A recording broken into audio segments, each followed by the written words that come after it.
क्या आपने कभी ध्यान दिया है कि आज हर मंदिर में भगवान शिव, भगवान विष्णु, श्री राम, श्री कृष्ण, देवी दुर्गा की पूजा होती है, लेकिन इंद्रदेव, जो कभी देवताओं के राजा कहे जाते थे, उनकी पूजा आज कोई नहीं करता। क्यों?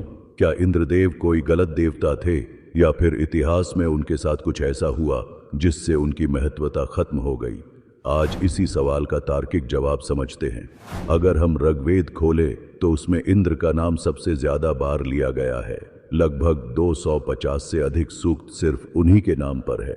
वो तब सबसे प्रमुख देवता थे, बिजली, वर्षा और युद्ध के देवता। लेकिन याद रखिए, वो दौर था जब कृषि और युद्ध ही जीवन के केंद्र में थे। लोग बारिश के देवता की पूजा इसीलिए करते थे क्योंकि बारिश मतलब जीवन। बिना बारिश के खेती नहीं, अनाज नहीं, जीवन नहीं। इसलिए इंद्र उस समय के लाइफ सेविंग देवता थे। समय के साथ समाज बदला, कृषि से व्यापार, शहरों और राजनीति का दौर आया। अब लोगों के लिए सिर्फ बारिश नहीं, बल्कि धर्म, नीति और मोक्ष ज्यादा मायने रखने लगे। यहीं से भगवान विष्णु और भगवान शिव की पूजा बढ़ने लगी, क्योंकि वो सिर्फ प्राकृतिक शक्ति नहीं बल्कि आध्यात्मिक मार्गदर्शक के रूप में देखे गए। वहीं इंद्र सिर्फ बारिश वाले देवता बनकर रह गए। धीरे धीरे उनका महत्व कम होने लगा।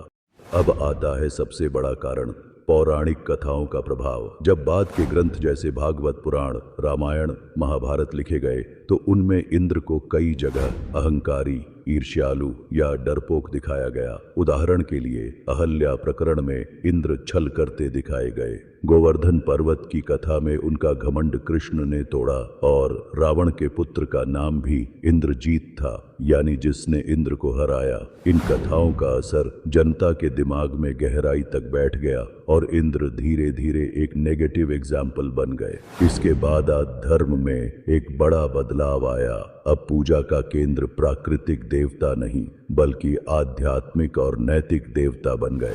भगवान विष्णु और शिव के अलग अलग अवतारों की पूजा फैली और इंद्र की जगह लोक देवता जैसे श्री राम, श्री कृष्ण, माता दुर्गा और श्री गणेश ने ले ली, क्योंकि ये देवता इंसान के चरित्र और जीवन मूल्यों से जुड़े थे, जबकि इंद्र सिर्फ राजसत्ता और रथु से जुड़े माने गए। तो इंद्रदेव की पूजा आज इसलिए नहीं होती क्योंकि मानव समाज के मूल्य बदल गए। जब तक इंसान को बारिश और युद्ध की जरूरत थी, इंद्र सबसे बड़े देवता थे।